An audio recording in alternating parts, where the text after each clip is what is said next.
In this video, I'm going to show you all the steps to do the spring maintenance before the mowing season on a hydrostat mower similar to this. This is going to apply to a lot of different brands. Generally speaking, all these things that we're talking about are going to apply. This happens to be a Skag Turf Tiger 61 with a Kohler engine. It's a 25V twin. And the model number is CH25S. You won't be able to read it, but I can barely read it. This is going to apply to a lot of different mowers, though. We're going to do the engine maintenance. We're going to do the hydrostat maintenance. We're going to grease up the chassis, and we're going to sharpen blades. We might replace them if needs be, but I prefer not to spend any money if I don't have to. But at the same time, maintenance is money you have to spend. So unless you're one of those guys that runs down to Lowe's or Walmart and buys a new mower every 2 or 3 years, pay attention. This video is liable to help you. Okay, so the first thing we're going to do is engine maintenance. And I pick up this kit. I've used one of these kits for the last few years with this mower. Rather than piecemeal, this filter from this guy, this filter from this other guy. I get oil where I can get it cheap, spark plugs where I can get them cheap. It's a really good deal. Honestly, if your time means anything to you, it's a good deal to just go ahead and get the kit from the engine manufacturer. I think a lot of manufacturers make kits for this. Mine happens to be a Kohler. Mine is a Command Pro, 25 horse. So we look over here and we can see CH25. So this kit applies to all these different models. But again, mine's a CH25S. This is the kit for me. I purchased this at my local Skag dealer. You can get these kits on Amazon, but I like to send a little bit of business their way when I can.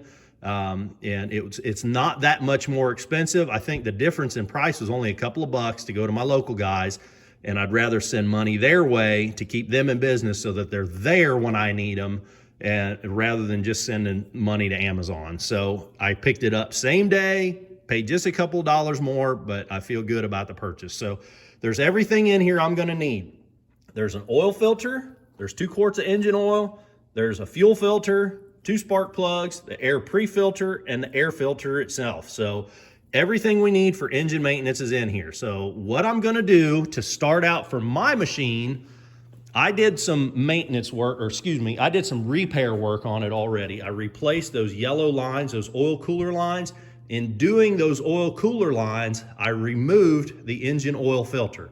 So we can see the old filter, it's a spin-on type filter. It threads on right here. It could not be simpler to remove and reinstall. So that the oil filter, just like any other spin-on filter, you lubricate the O-ring and put it on. That goes right here.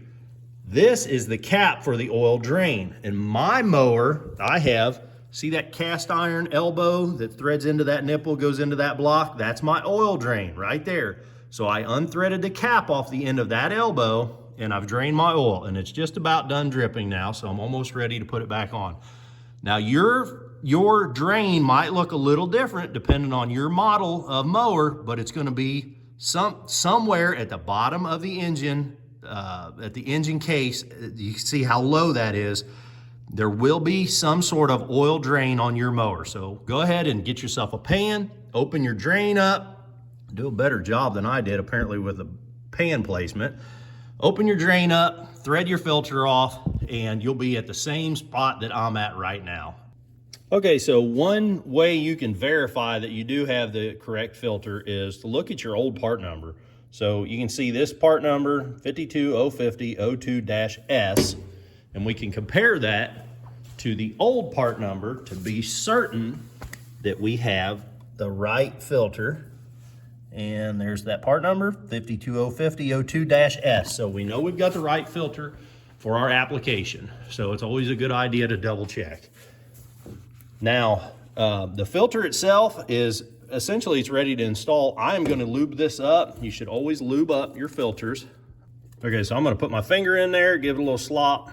So now I got an oily finger, and I'm just gonna rub it around that O-ring and lubricate the O-ring, because we don't want that O-ring to stick when we're installing it. We want it to sort of glide on the housing.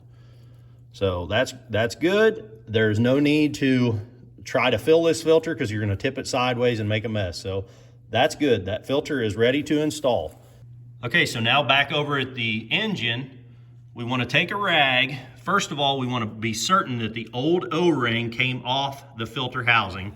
The O-ring is still attached to our filter. We can verify that. You can see that black O-ring. Sometimes those O-rings come off and they'll stick to the housing on certain models. And if you don't catch it, that can be a problem. So I'm making sure my O-ring is not there. I'm going to take a rag and I'm going to carefully wipe the surface, the mating surface there, and clean the area up. We don't want any contamination, dirt, grit, grunge. So we're good and clean. Now we're gonna install our filter and we're just gonna thread it on. Takes a second to sort of catch threads. There we go. Now I'm using, essentially I've got clean gloves on right now. You want clean gloves because you're gonna do this by, sort of by feel. So we've come in contact right about there, and I want to go about 3/4, no more than 1 turn. So I'm paying attention to how far I'm torquing this. And hand tight is plenty tight. So that's plenty tight. Now the next thing I'm going to do is I'm going to mark the date. Always mark the date on your filters. That way you'll know, and the next guy will also know when that filter was changed. So today is the 9th.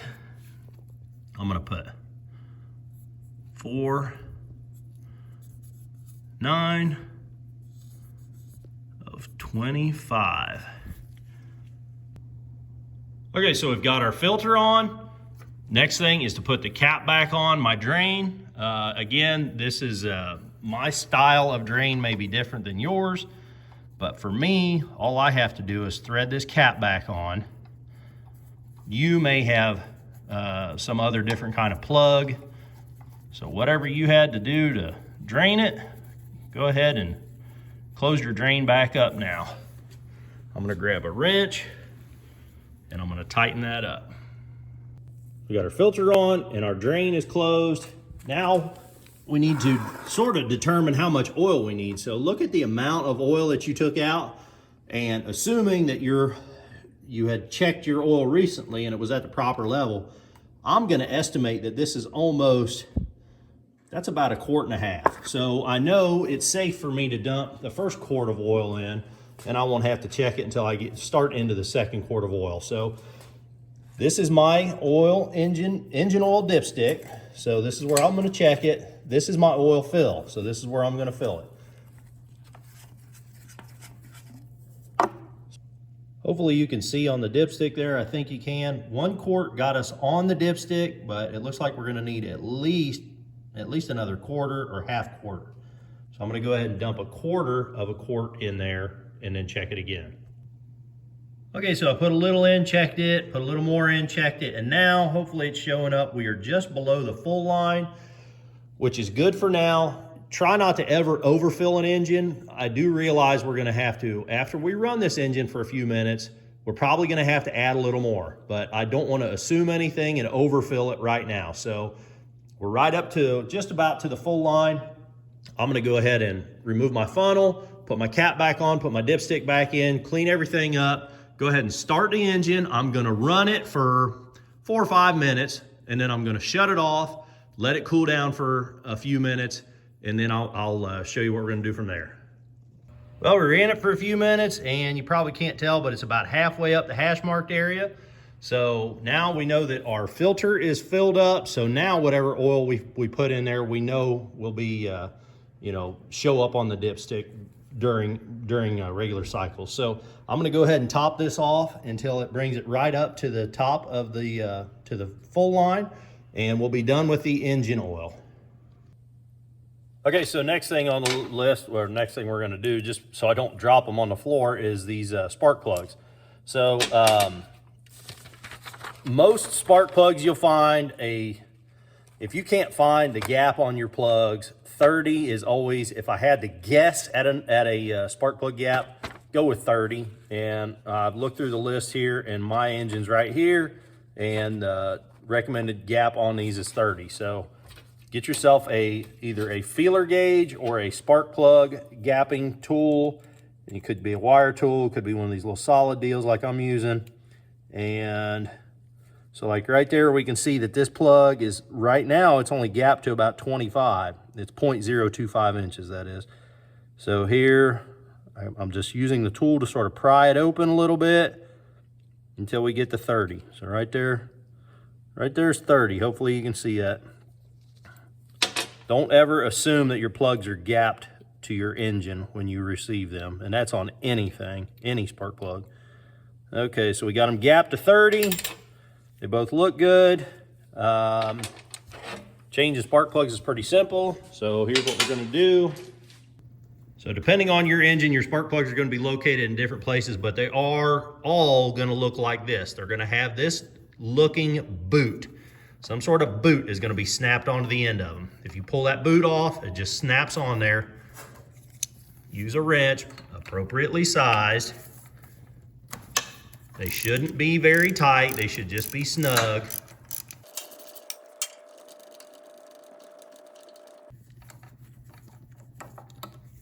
So then we pop that one out.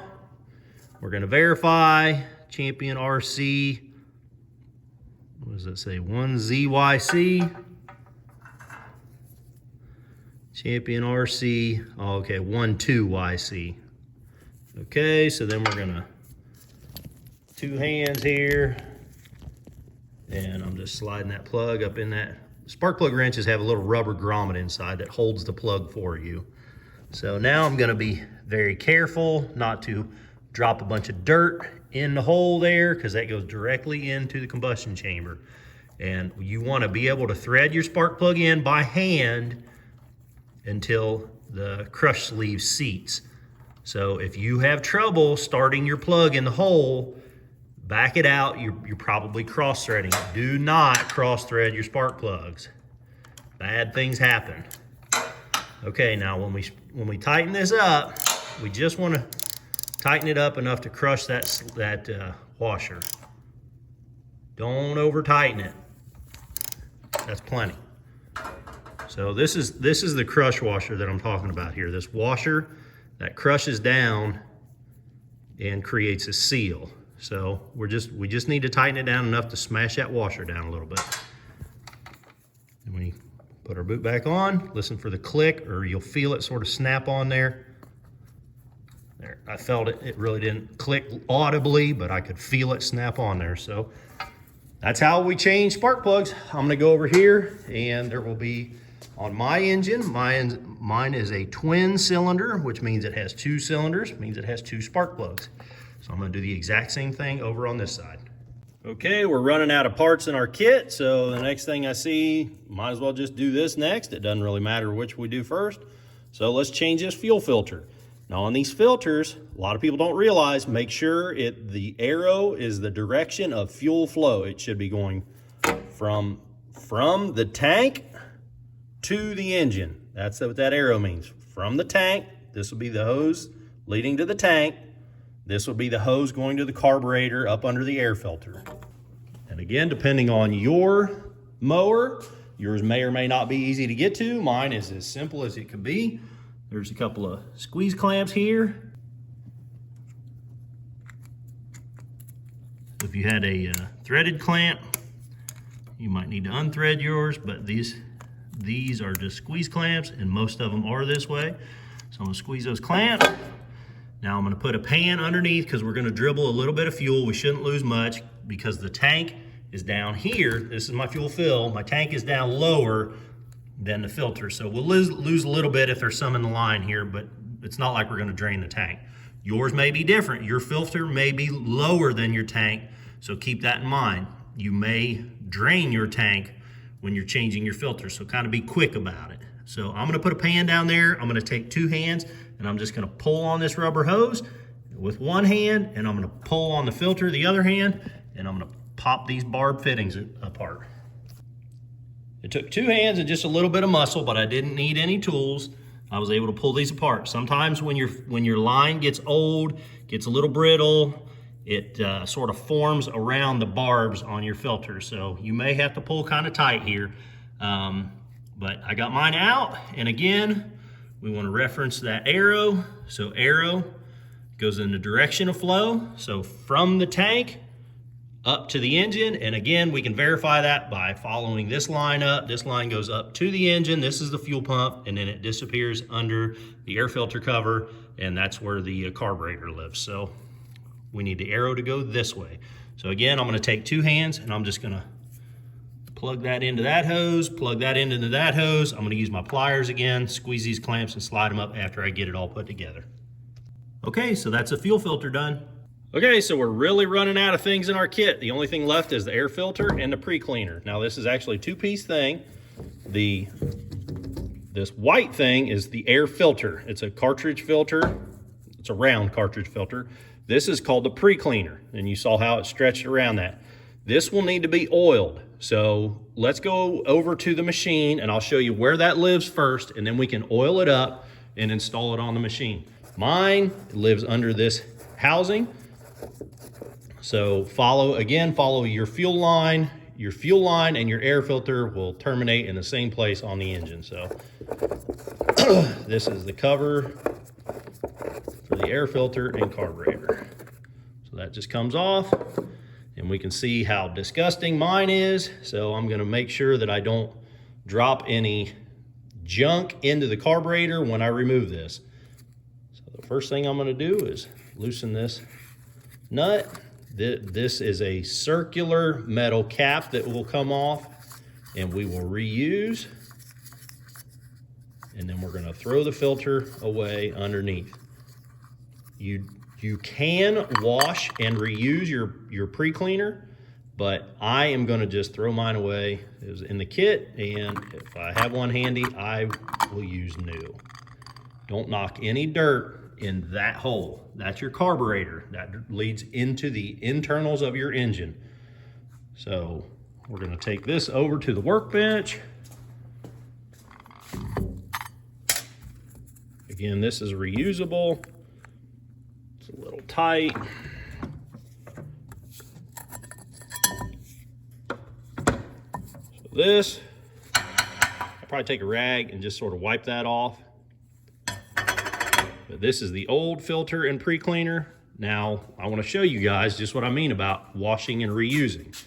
You can take this pre-cleaner off of here and look at how clean that air filter is. The pre-cleaner does most of the air filtering. So if you didn't want to spend the money, if your filter looked like that, very good condition, you can take this, if this is in good condition, and this one is because it's only a year old. After a few years, they start to break down. The foam actually breaks down. But you could take this pre-cleaner, blow it out with an air gun, or just knock all the dirt off of it, take it in your house and wash it with Dawn dish liquid or some other, really good dish liquid, something to cut through the grease. You could wash it and dry it and then reuse it. But in my case, since I've got new, I'm just throwing the old away. So if you wash and dry your pre-cleaner, it should look essentially like that. It might be stained a little bit, but you should be able to get all the grease and grime and dirt off of it. So then you'd be back to this step. And I'm going to show you, we need to oil this up. These are meant to be oiled. If you have a foam pre-cleaner or a foam filter on your machine, it's meant to be oiled prior to use. You should not use this directly out of the package like it is, dry, and put it on. It will not perform like it's supposed to. Okay, so here's how you oil up a pre-cleaner. I've got a little bit of left in the jug from when we changed the engine oil. So I'm just gonna pour a little bit on here. You can't put too much on because you're gonna wring out all the excess. So you don't wanna be wasteful, but that's a good bit of oil. And then I'm just gonna fold it over. And these things are fairly durable when they're brand new. As they get older, if you're washing and reusing them, they do break down and you won't be able to treat them this rough. So I'm just squishing that around in my hands, turn it inside out. I'm gonna put a little more on there, because I can kind of tell where there is oil and where some areas are still dry.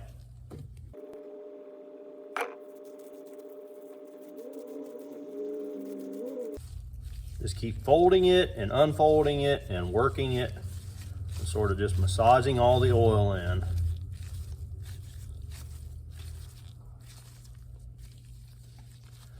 Now I give it a squeeze. Okay, so when I'm squeezing it, I can see there's oil coming out between my fingers. So we know we've got this sort of fully saturated. It can't hold any more. So now I'm gonna squeeze it. I'm gonna kind of wipe the extra oil off of my fist as I'm squeezing really tight. And then I'm gonna wipe my glove off a little bit. So we've essentially squeezed all the excess oil out of there. So it looks uniform in sort of color, so I feel good about the distribution of oil on it. It's nice and even, and it's not excessive because we squeezed out all the extra. So now we put that pre-cleaner over top of the filter, and that's ready to install. So I'm gonna go back over, just because I'm sort of anal, I'm gonna show you what I should have done before. I should have blew that housing off before I removed the old filter, but I'm gonna show you what to do if you didn't blow the housing off. So the first thing I'm gonna do, I'm bringing a rag with me.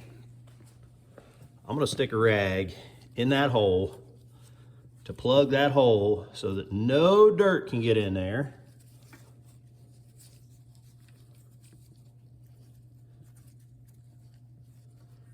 And I'm gonna get my shop air, and I'm gonna blow all this extra dirt out of the way. So there's no chance of trapping dirt under the filter or dirt being on the inside of the filter when we go to reinstall it.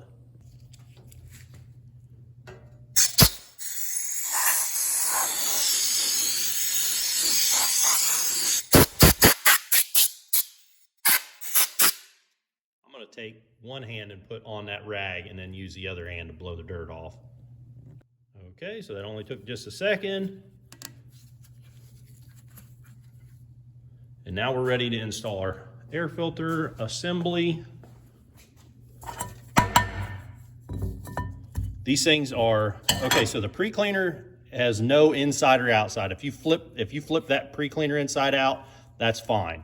It's foam on both sides. The air filter, there is no upside or downside, so either or is fine. Put that on. Make sure it sort of sits down where it should and there's no wiggle to it. We're going to tighten this up by hand tight. No need to use any tools to do this. We don't want to over tighten anything.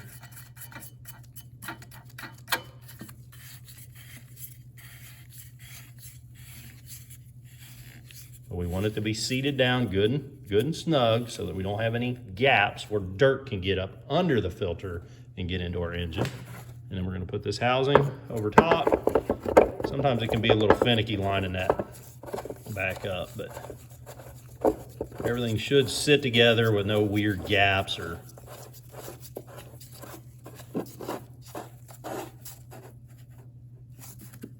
go, give it a wiggle, make sure everything's seated nicely, and that's it. So that's the maintenance on the engine. So I think the next thing I'm gonna do is the maintenance on the hydrostat system. So let's just start on that. So what I need for my hydrostat system may be a little different than yours, depending on your mower again, but my old Skag uses engine oil. This is the manufacturer's recommendation. And again, I purchased all these supplies from my local Skag dealer. So I feel good about this. And this is the same thing that I've used in years past. Mine calls for 20 W50 motor oil in the hydrostatic system. This will be the filter that we're going to change. There's my part number. And again, mine is an older unit. So mine's over 20 years old. Yours may take a little different, or you may be working on a different manufacturer. You know, go to your dealer. That's the best place you can get parts. Go to your dealer, find out what's recommended for your machine. So the filter that we're going to be changing lives on my machine. It's a spin-on filter, and it lives right here. So it's fairly easy to get to. And then to drain the fluid, the oil, we're gonna drain the bottom of the reservoir. So I'm gonna go ahead and grab a light, crawl up under there. I'm gonna get my pan and we'll get set up and I'll show you what we're looking at. Okay, so we're at the rear of the machine. I'm laying on the ground. You can see that I have, the mower is on jack stands. So the filter, again, is very easy to get to. That's the hydrostatic filter. It's just a spin-on filter, and that's where it lives, so that's not much trouble to get to. The plug for the reservoir is a little harder to get to. So this is, if you're not sure which tank you're looking at, but if you follow this line from the filter housing, you see that line goes to the filter housing, and it comes around and it goes to this tank. This is the reservoir for the hydrostat. Over here on the end of the reservoir, see that plug? That's the plug that we're gonna remove. But you should be able to find a plug somewhere on the bottom of the tank. If there's not a plug on the bottom of the tank, you could either remove the lowest line to drain it, or in a pickle, if you couldn't do anything else, you could just drop the filter, see what fluid you can get out of the filter housing. The very least you should do is change your filter. Even if you can't get any fluid out of the system easily, you should at least change your filter. So I'm gonna go ahead and pull that plug, drain my system. While I'm under here, I'm gonna spin this filter off, and then we'll go from there. Okay, so I got the filter off, and we can see part number 48758, and that is the same as the new filter. So it's good to verify that. There's probably a gallon there. I may not have that much oil. The dealer only sent me home with 2 quarts. I thought they sent me home with more, but apparently not. So because this filter is mounted vertically on the machine, and because I know I'm using clean oil out of a brand new container, I'm gonna go ahead and put some oil in this thing. In fact, I've already dumped some in, but I wanted to show you. I'm not gonna fill it plumb full because I don't want to spill it as I'm doing this. But you can put a lot of oil in there and the filter just sort of absorbs it. So I'm gonna top this off another time, and then I can go ahead and oil the O-ring right now. So you want that O-ring to be lubricated just like the engine oil filter. You want that O-ring to be lubricated so that it slides on the housing and doesn't bind up and bunch up and cause a leak. I'm gonna go ahead and top that off one more time, and then I'm gonna thread it back up on the machine. Okay, so here we are behind the seat. This is the reservoir, that's the cap. That's my cap, that's what my cap and reservoir look like. Yours might look a little different. Odds are, if you've got a Skag, the procedure is gonna be exactly the same for you. Different manufacturers have different procedure for checking the fluid level, but generally speaking, you'll either have a dipstick or you'll need to take a measurement in your tank. So I would wager that most mowers have dipsticks or some sort of level indicator. With these Skags, they do not. So I'm gonna take out that insert, and this is how you do it on a Skag, or on this model Skag anyhow. You actually use a tape measure. They tell you to use a tape measure and measure down from the top of the tank. You should have 3 inches before you get to the fluid. And that allows for expansion, and, while the machine's running, the fluid's heating up and expanding. And so you never want to top it all the way off, or it's going to leak. You could cause problems with the system. You could damage your system if you overfill it too much. So I'm going to take a tape measure. I'm going to stick it in till I get down to the number 6, and then I'm going to do math. So I've got 6. I should expect to see oil up to the number 3 line then. And I don't. So right now I only have oil up to about 1 inch. So that means 6 minus 1 inch is 5. So my oil level is 5 inches down from the top. So now I've got to wipe off my tape measure. And I prefer to use a tape measure to do this rather than a small metal ruler. I like the tape measure because I'm not going to be able to drop the tape measure down in the tank. If I were to use a small metal rule, it could slip out of my hands. Everything's oily. If I drop that rule in there, then I'm going to have to fish it back out. So I actually do like to use a tape measure for this. I wish they would fasten a gauge to the inside of the cap, but I guess that's too much to ask. So I need to round up some more fluid. I just didn't pay any attention when I purchased everything the other day. I called up the dealer, told him what I wanted to do. I wanted to do full service on the hydro and the engine, and that's all the fluid they sent me home with. So they actually only sent me home with 2 quarts. I happen to have 1.5 quarts on the shelf. The filter took about 3/4 of a quart. So right now I've probably only got about, let's see, if I started out with 3.5 roughly, I probably put less than 3 quarts in there, and I could probably use, well, I don't know, another 2 quarts at least probably. So I'm gonna run back out to my dealer. Luckily they're not that far away. Pick up some more oil and we'll get this thing topped off. I'm not gonna show you the rest of this again. It's the same procedure. I'm just gonna fill it up, take another measurement, keep taking measurements until I get 3 inches from the top of the neck down to the oil level. So I filled up my reservoir till it's 3 inches from the top, but remember, when we drained that reservoir and changed that filter, we introduced air into the system. So we filled up the filter reasonably full, but we definitely didn't top it off. So there is air in the system, which is going to cause these wheels to not want to operate properly. So now what we need to do is, you can do this on the ground, but because I've got it on jack stands, I'm just going to run it on jack stands. So we're going to start the mower up, we're going to release the brake, and we're going to operate the levers to get these wheels turning and work the air out of the system. And then we'll let it settle. So we'll do that for a little while, then we'll let it settle and we'll recheck, and I expect to have to put a little more fluid in to top it back up as that air works itself out. So it's going to get a little hard for me to for you to hear me, but that's what we're doing.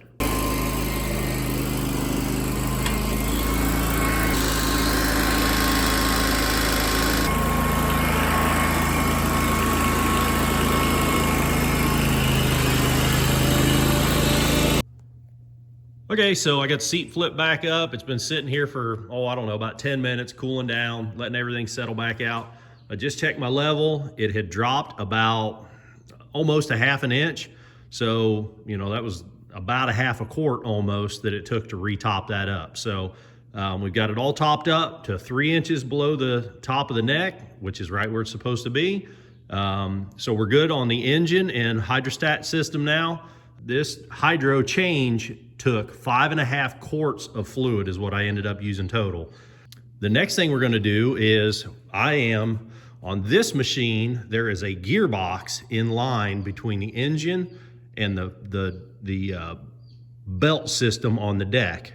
So the engine drives a shaft that goes to a gearbox that's under the seat, sort of right in the middle of the machine, and that gearbox has a pulley on it that runs the deck belt. So the next thing I'm going to do is grab my flashlight and I'm going to crawl up under there, and I will show you what it looks like once we get under there with a light. Okay, so here we are laying under the machine. Again, there's that hydro filter we just changed. This is that gear shaft that I was talking about, or drive shaft rather. Remember this drive shaft, and remember that it's got grease fittings on it, because that's going to come into play very shortly. So at the end of that drive shaft is that gearbox, and you can see that gearbox has a pulley with a belt on it. That's the deck drive belt. So this gearbox should have gear oil in it. So what we're going to do is, it takes my unit, again this is a Skag Turf Tiger 61, mine takes an Allen wrench to pull the plug on the bottom. You can see there's 2 holes down here. There's a hole here and a hole here. If you look up in there, you cock your head just right, you can see there's a plug.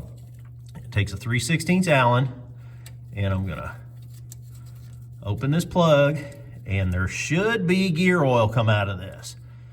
If there's not gear oil comes out of this, that means that for some reason there's been damage to your system possibly, and the fluid is leaked out of the gearbox, which is a bad thing. It's a very common occurrence though. Unfortunately, if you get grass or weeds or wire wrapped up on top of that shaft, it'll eat that seal out and it'll cause all your fluid to leak out. So sometimes when you crawl up under here to drain this fluid, there will be no fluid, and that's a very bad thing. And then you have to take the gearbox off and either replace it or repair it. So you can see I've got gear oil, which is a great thing. You can see the oil itself looks sort of like honey colored. There's some dark gray in it on the end of the plug. There's no giant pieces of metal. There's some gunk on the threads. That is probably Teflon tape from when I put this plug in last time. So that's just the wadded up Teflon tape. So that looks really good. If there were big metal pieces, or again, if there were no oil come out, then we would have to remove that gearbox and either replace it or repair it. So to fill this, I'm gonna show you, I'm gonna take this plug off the end of that. There is, hold the camera just right, you can probably see it. There's a plug right here on the side. That is the fill plug, and that takes a different size wrench. So let me find the right size wrench. Anyhow, I'm gonna go ahead and off camera then, I'll pull this plug out. It takes another Allen wrench. I'll pull that plug out, which will allow air into the box, which will let it drain a little better. And then I'll get 80 weight gear oil is what I'm gonna put in there. And I'll show you the little pump thing that I use to fill that up. Works very handy for that. So it's almost done dripping, but you can see just how little fluid is in that gear case. I mean, there's just a little bit in there, a few ounces. We're gonna slide that back up under there, catch any last few drips. You can see I've got my plugs. I went ahead and wrapped Teflon tape on both plugs. Again, the one on bottom takes a 3/16 Allen, and the fill plug on the side takes a 1/4 inch Allen. So we're ready to go put our plugs back in. And again, I'll be putting 80 weight gear oil in this thing. I buy the just generic cheap stuff wherever I can get it. So this is Walmart 80W90. That's what I'm gonna put back in it.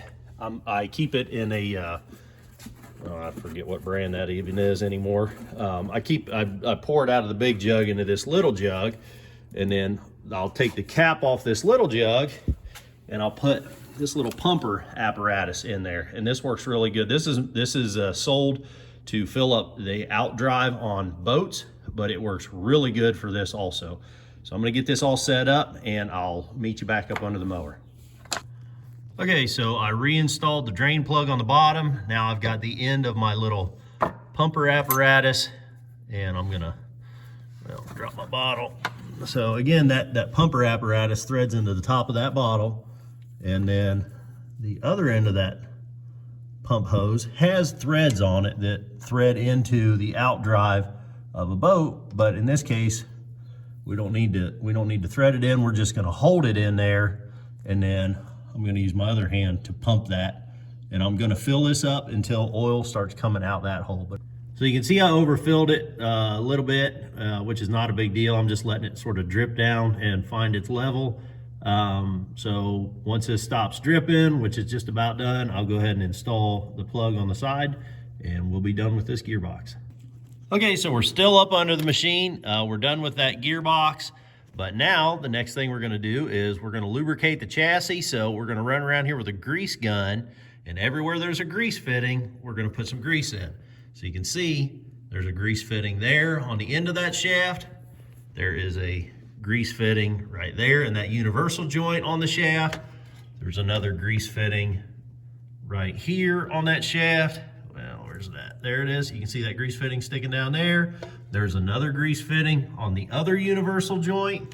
So those are the grease fittings that I'm gonna hit while I'm up here. And then I'll show you, oh, there's a whole bunch of grease fittings on this machine, but I'm gonna do those first while I'm down here on the ground already. So for you folks that are not familiar with a grease gun, so this is your standard grease gun. It takes cartridges of grease that you slide into it. I'm not gonna go into the details of it. But the proper grease that you could use for a lawnmower, you've got a pretty wide range of greases that you can use. You can use something like this, marine and boat trailer and equipment. This is like a teal, green, or blue color. The most common grease that you'll run across at your farm stores and stuff like that, which is also quite appropriate for this, is high temp red, and that's what I have in the grease gun. Red grease is typically like axle grease. It's probably the most common grease that you'll run into, and that is perfectly fine to use for the lawnmower here. I'm gonna pick, rather than showing you up underneath there is sort of a proper technique for greasing up a grease fitting. So I'm gonna show you sort of the proper technique, and I'm gonna do it on one of those front spindles, and then we'll walk around here. Well, we'll just walk around here right now. So anywhere that there are moving parts, you need lubrication. So some of the moving parts have grease fittings on them, some of them don't. So like we can see that there's a spring here. Of course, I'm gonna oil that up after we get done greasing. I'm gonna oil that spring up, but where this shaft goes through and rotates, you can see a grease fitting there. There's a grease fitting here. Just look anywhere that there are moving parts, we need to lubricate. So there are grease fittings on the spindles. Let me find one.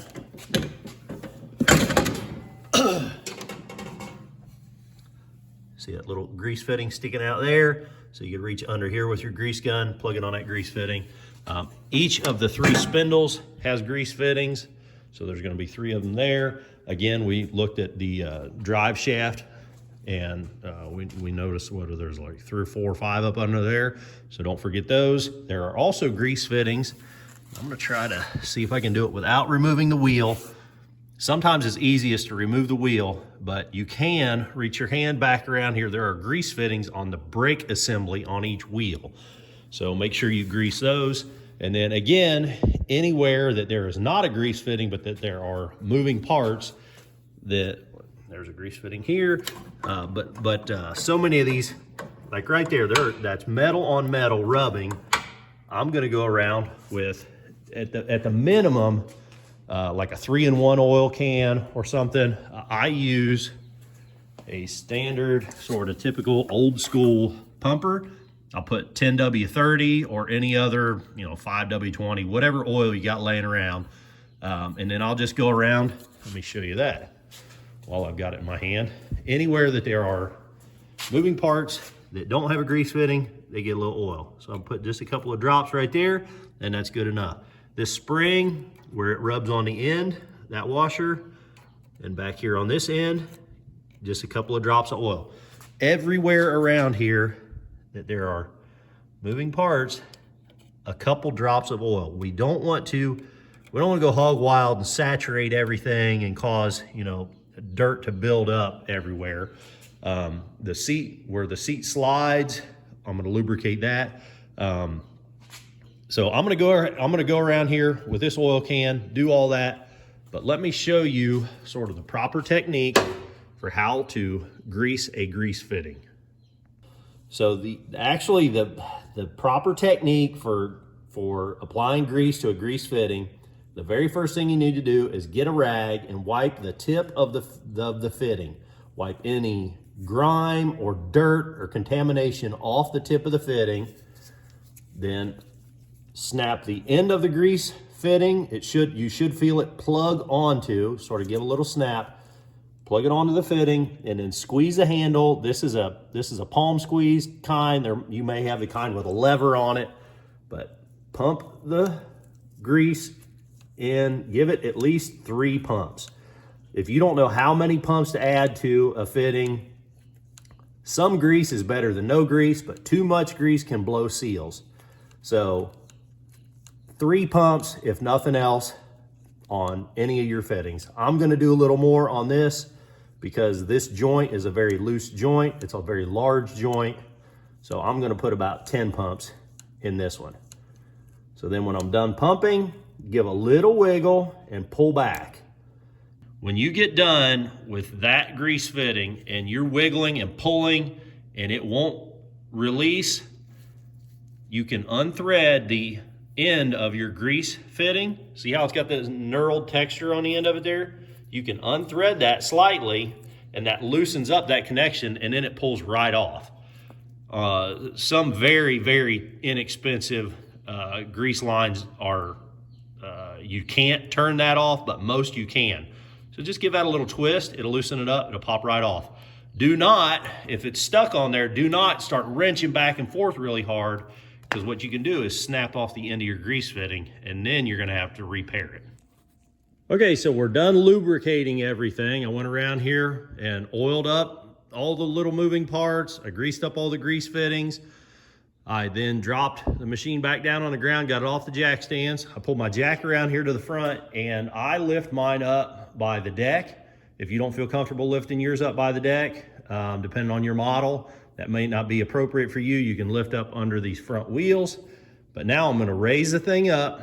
Your machine, you may be able to slide the deck out from under the machine reasonably easy. A lot of riding mowers, I know a lot of Cub Cadets, you can undo the linkage pretty easily and then just slide the deck out from underneath the unit and flip the whole deck upside down. But what we're gonna do now is I want access to those blades because I'm gonna take the blades off and I'm gonna sharpen them. So again, I've got mine jacked up by the deck. That works very well for these. So I now am going to use, mine takes a 15/16. I'm gonna hold a wrench on the top, a 15/16. I'm gonna hold the wrench here, and then underneath the bolt that holds the blade on, I'm gonna use an impact. And you can do either or, top versus bottom. But I'm gonna go ahead and break that loose. It's lefty loosey, righty tighty, just like a standard bolt, but these will be on very tight. If you're not using an impact, if you're just using a breaker bar or a large wrench, you may have a lot of trouble doing this because it's gonna, rather than breaking the nut loose, it's going to, when you're pulling with a wrench, it's gonna wanna just turn the whole assembly. So you may have to get a block of wood and block up the blade to keep it from turning. It's a lot harder if you don't have an impact. It doesn't have to be cordless impact, could be an air impact, but that makes this job a lot simpler. So I'm gonna go ahead and do that with 2 hands, and I'll show you what it looks like when we get that nut broke off of there. Okay, so that only just took a second just to break that bolt loose. So now, remove the bolt, inspect the blade. These are getting a little bit thin out on the end. You can see how the width sort of changes as that cutting edge is getting used away. I'm gonna go ahead and get another season out of them, and how I sharpen them is gonna be different than how you sharpen them. You may prefer to take your blades to a mower shop and have the shop sharpen them for you, but it's gonna take me 2 hands. I'm gonna put the blade in a vise, just like this. I'm gonna use a angle grinder. Wherever my angle grinder is, I prefer to use this bigger one on these lawnmower blades because there's a little more material to remove. I'm gonna use this angle grinder. You could get away with one of the smaller ones, but I'm just gonna chuck that up in the vise here and just use the angle grinder and follow the profile. I don't want to change the angle. I want to maintain that angle, and I'm just trying to touch them up. You can see my blades are not terribly beat up. They're not terribly dull. And if yours are sharpened every year, you should expect yours to look like this too. They just need a little touch up. All right, so that only just took a couple of minutes, and you can see I'm not shooting for razor blades here, but you know, better is better. And again, if you do this every year, it's not that hard. It doesn't take that long to get it, you know, reasonably sharp again. To balance, a quick way that you can balance a blade, hang it on a screwdriver or something, and then just sort of hold your arm still, just sort of play with it a little bit. See if it wants to hang more on one side than the other. Like right there, that left side might be a little heavy. Let's see if it falls on this side again. Make sure it doesn't touch anything. Just sort of see how it balances out here. That's not bad. So if it were really heavy on one side or the other, I would go ahead and grind that side a little further down, and you know, just to balance it out, because you don't want an unbalanced blade that would cause improper wear on your spindles. So it is kind of important to keep your blades balanced. So this one's nice and flat. It's nice and level. We got it resharpened, and this blade is good to go for another season. So now I'm going to go reinstall it on the mower. And the thing to keep in mind, this seems silly, but some people do it. A lot of people do it. You can put blades on upside down. So this is the proper orientation. You see how those fins are raised up? Those fins always point up. So the rotation comes, it rotates this way. If you put this blade on upside down, with those fins facing down, now as it rotates, the fin is coming around and the cutting edge is not working. So make sure when you reinstall your blades, those fins point up. So I'm gonna go ahead and do that. I'm gonna put, it's real simple, but it's gonna take me 2 hands again. I'm gonna slide this.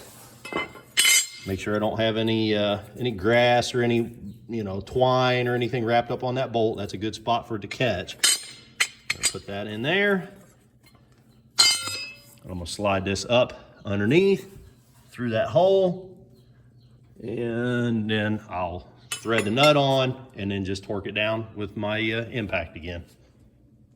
Okay, so when reinstalling the blades, keep their orientation in mind. So you can see this blade, this closest blade and the furthest blade are running parallel to us, but that middle blade is perpendicular to them.